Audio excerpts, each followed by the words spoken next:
Yun, sa 2 years and 9 months, ito na yung itsura ng kanyang fairings. Oh shit, yan, grabe. Kayo na ang humusga mga amigo. Na solid. Yan oh, up, grabe oh. Jogging area ng may kawayan. Yun oh, angas.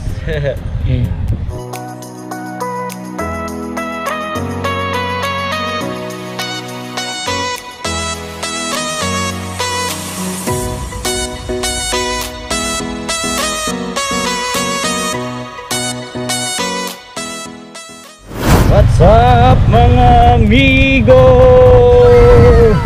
Yun oh, hey! Kamusta kayo mga amigo? Kamusta ang araw nyo? Kamoting na on your screen na naman again mga amigo, no? So ayun na nga, pag-uusapan natin for today's video yung update ko sa inyo dito sa motor ko. Kasi mga amigo, nais kong ipaalam sa inyo lahat ay itong Yamaha Sniper 155 ko ay 2 years and 9 months na siya. Alright! Ayun na nga mga amigo, no? Sobrang bilis talaga ng panahon mga amigo. Ilang buwan na lang, magiging 3 years na ang aking Yamaha Sniper 155. Kung tatanungin nyo ako kung sulit ba tong motor na to, well, kita nyo naman mga amigo, sobrang sulit ng motor na to. Grabe, sa ilang taon naggamit ko tong motor na to, wala akong masabi kundi bravo kodo sa Yamaha kasi sobrang tibay talaga ng motor na to. Syempre pagdating sa makina, napaka solid. Speaking of makina, buksan agad natin yung engine nya. Yun oh, napaka swabe pa rin, and smooth ng tunog. And yan, 1,500 km odo na, hindi ko pa siya na change oil. And mamaya i-change oil ko na siya mga amigo. Ito yung tunog ng engine mga amigo after 2 years and 9 months. Yan, kung naririnig nyo mga amigo, napaka-smooth niya pa rin. Never nagalaw, never napalitan ng ECU. At tensioner, stock pa rin yan. Kabila, yan.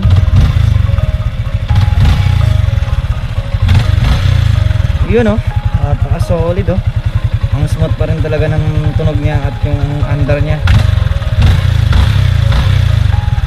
Grabe mga amigo, 2 years and 9 months, stock yung tensioner niya. And syempre lahat ng nasa makina na yan ay all stock talaga yan. Ito yung example mga amigo na hindi natin kailangan ng upgrade sa makina para lang magporma or what. And yun, hindi naman masisira yung motor natin eh kapag alaga lang talaga sa change oil mga amigo. Yun lang yung isa sa mga ano ko, naging routine ko sa motor ko, no? Change oil, oil filter, yun, pagpalit ng air filter para dun sa FI nya, which is yung fuel injected niya para hindi nga mabara ng alikabok or what na dumi. Yun, sa 2 years and 9 months, ito na yung itsura ng kanyang fairings. Oh shit, yan, grabe. So kayo na ang humusga mga amigo. Para sa akin, sulit naman siya kasi kahit papano, kahit ganito na yung mukha niya, nagamit ko pa rin ng maganda ang motor na to at hindi ako pinahiya talaga ng motor na to. At yun, never niya pa akong dinala sa kapahamakan mga amigo. So itong side fairings na to is normal lang naman siya kasi once na may backride tayo, no, yung dito talaga kasing kanto na to sumasagi. Kung sakaling yung pantalon nila ay medyo magaspang, may tendency talaga gasgasan din talaga yung side fairings natin. Diesel natin na dito pangalan unti-unti na nabubura. Dating sa kanyang caliper, both caliper is stock pa rin yung front natin and rear. Ang front natin is dual piston mga amigo na napaka-solid ng bigay sa akin ng performance. Parang ABS na rin eh, parang pwede ko na siyang i-compare sa ABS. Foot peg natin, passenger foot peg, ito nga, yung minsan maririnig tayo na nagbabibrate dito. Dito lang yung mga amigo na maingay, hindi po sa makina galing yun. Preno natin, ayan, stainless na stainless pa rin. Ito, normal lang to, may kalawang, yan, yung part na yan. Tapos coolant natin, isang beses ko pa lang napalitan, then 3 beses ko na siya na-refillan, no? Ang gamit ko pa lang coolant is Yamalube, na yun din yung advice ng kasa sa akin, no? At until now, yun pa rin yung gamit ko, walang pinagbago. 1448 size ng sprocket natin, chain sprocket is RK. Hanggang ngayon, grabe, hindi pa rin ako pinapahiya na itong sprocket. Kasi 2 years and 9 months, marami na rin palang nasibak tong motor ko na to. Hindi, joke lang. Just kidding mga amigo. Pero yun na nga, kaya talaga makipagsabayan ng chain and sprocket na yan sa diretsuhan at panduluhan mga amigo na daan. At hindi ka naman ipapahiya niyan kung ikaw ay gusto mong mag-overtake sa mga teen-wheeler na malalaking truck, tas mahaba, ano. Kaya niyang makipagsabayan mga amigo. Overtaking, and may power talaga yan. Yung 1448 lang mga amigo, sapat na para sa akin. And kapag nagpalit ako, 1448 pa rin yung papalit ko. Ating rear shock, ayan, RCB yan mga amigo. Kung makikita nyo naman, napaka solid. Itim siya na may halong gold, no. Premium yan mga amigo na RCB. And until now, okay na okay siya. At mas okay sa akin to compare natin sa stock. Pero kung quality, RCB pa rin ako. Kasi yung stock, subok ko na iba yung parang hindi siya tatagal talaga yung stock na rear shock kapag pang araw-araw. And yun, especially dito sa amin sa lugar namin, yung daan talaga hindi pantay. So kaya nag-decide ako na pinalitan ko ng RCB yung rear shock ko. Gulong natin, ayan, Beast tire po yan mga amigo, Beast Plus. Ayan, I think nasa 4 months na to sa akin. 4 months na to mga amigo, no? Pero tingnan nyo naman, kapal pa rin. And ayan, wala pa namang indikasyon na may mga tama ng mga pako or what na bato, matatalim. Ayan, all goods pa rin, makapal. And same lang dito sa front. Yung size pala na itong front is 90/80/17, which is same size ng stock ng Sniper 1.5. Yung sa likod lang yung nag-adjust ako ng konti, ginawa ko siyang 130 kasi ang stock na size ng sa likod ng Sniper 1.5 is 120. Ang ganda ng design ng Beast Plus na to. Gustuhan ko sa Beast Plus no, maasahan din kapag madulas yung daan. Hindi siya madulas, kumaga makapit, no. So radiator natin mga amigo, stock pa rin yan. Never ako naglagay ng cover dyan para mas maganda yung sagap niya ng hangin. Kanya lang, prone nga lang talaga sa dumiyan kapag tag-ulan. Pero tingnan nyo naman until now mga amigo, di ba? Solid na solid pa rin yan. So 2 years and 9 months, ano nga ba yung mga aftermarket na parts or accessories na nilagay ko? Ito, tagal na rin tong side mirror and RCB na handle grip, papalitan ko na rin to. Pero RCB pa rin, ito pa rin yung design na bibiling ko. And syempre, DC monorack and top box natin. Sa DC monorack mga amigo, grabe, napakatibay na itong DC monorack na to. Lifetime warranty po yan mga amigo, kaya hindi ako natakot na masira man siya or what. Dinaan ko na yan sa mga rough road pa, no? And kikita yung may hams pala minsan, tapos biglang tatalon. Pero ayan, as you can see, napaka presentable pa rin ng na to, ng bracket na to. And ang solid, grabe, ang ganda na itong bracket na to. Mabait yung CEO kasi na ito mga amigo, kaya yung lifetime warranty talaga in-offer niya doon sa mga customer niya. Yan, tulad natin ng mga motor riders, no? Itong top box natin is SEC, no? Ayan, Black Ops nga pala to. Halos magkasabay lang din yan yung dalawang yan. And until now, okay pa naman, maganda siya. May papaglalagyan tayo ng mga gamit natin. Kasi nga, dito sa Sniper 155 natin, wala ang compartment. Kaya malaking tulong to, yung top box natin na 45 liter. So, check natin yung battery mga amigo, no? Battery health niya kapag hindi naka-andar, 12.4 or 5. Ayan. Tapos, pag naka-andar na, pumapalo siya ng 13.9 to 14. Yan. Yan yung standard mga amigo na voltage netong stock na battery ng Sniper 155. Speaking of battery mga amigo, yung sa remote na battery, saan na ba yun? Yan, yung remote ng battery natin, isang beses pa lang na napalitan. Yung sa ating motor is stock pa rin yung battery niyan. Grabe, napakatibay. Sulit na sulit yung battery ko na yan. Hanggang ngayon, healthy pa rin talaga. Kailangan kasi kapag na-stock yung motor natin at hindi natin gagamitin ng ilang buwan, yung battery natin kailangan nakatanggal din muna. Kasi yun yung cause kung bakit nagde-drain yung battery natin. Ating mga mugs, both mugs natin is stock pa rin yan mga amigo. And ang bala ko, either palagyan ko ng sticker ulit, ipa-repaint ko siya. Pero pinag-iisipan ko pa kasi maganda pa rin naman presentable pa naman siya mga amigo, no? Wala pa namang gasgas yung ano na yan, mags na yan. Yun, yung nga pala, aftermarket parts din to mga amigo, no?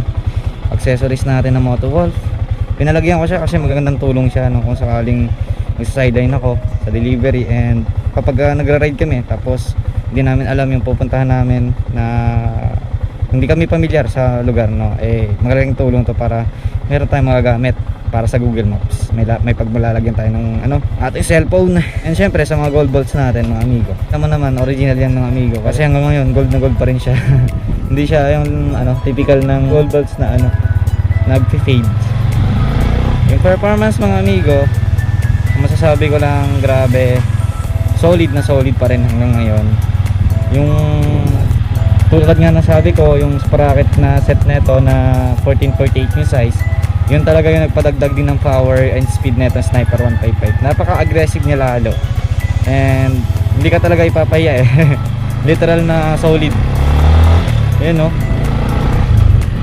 Solid talaga. At yun lang, masasabi ko lang din sa performance niya, may konting babago, no? May konting nawalang power, speed, no? Pero ando pa rin yung arangkada Parang sa akin konti lang naman kasi normal lang siya, matagal na siya 2 years and 9 months. Solid na yun, putik na yun. Kung ipa-refresh ko naman to, FPMS, pabalik naman na yun yung hinahanap ko nung nawala sa kanyang lakas. And yun. At hindi pa pala to na FI cleaning mga amigo, no? Napalitan ko pa lang dito sa motor ko, air filter, yun lang. Tapos fuel filter natin stock pa rin, and hindi pa tayo nagpa-FI cleaning. Total body cleaning hindi rin. At yun yung next na aking plano na FI cleaning ko na tong motor ko. Kasi kahit na all goods pa siya, kahit okay pa naman manakbo, wala pa naman indikasyon na kailangan siyang FI cleaning. Kailangan ko pa rin siyang gawin. Prevention is better than cure, no? Hindi ko naantayin pa na lumabas yung check engine ko. Solid ng lugar dito sa Ikuwayo, no? Ganitong oras.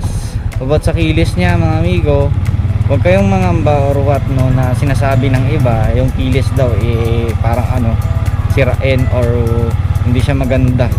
May issue, ayun sinasabi nila, may issue daw yung kilis. Pero nakita nyo naman, as you can see, 2 years and 9 months, all goods pa rin yung motor ko. Kilis po ito mga amigo, pero never ako binigyan ng sakit ng ulo ng kilis ng motor ko. Sirain daw yung kilis, huwag kayo maniwala doon mga amigo. Grabe, tingnan natin dito, mag-aano tayo dito, rarap road tayo mga amigo. May shortcut dito papunta dito sa jogging area ng May Kawayan. Yun angas.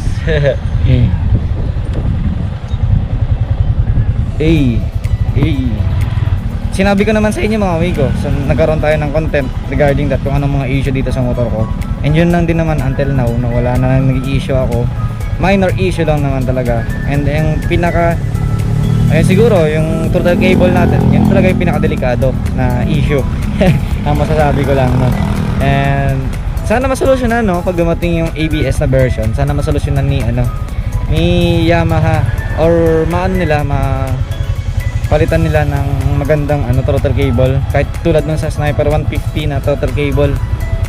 Kasi matibay yun may silicone yun mga amigo, unlike dito sa stock ni Sniper 155. Diretso bakal yung sumasagi yung cable, and walang silicone yun. Delikado talaga, lalo na kung malayuan yung biyahe nyo. So tapos matsambahan nyo pa na walang gaanong motor shop, no? Mahirap yung ganun. Kaya ako sa inyo, yung mga bago nating audience mga amigo sa YouTube na naka Sniper 155 din, total cable mga amigo, palitan nyo na.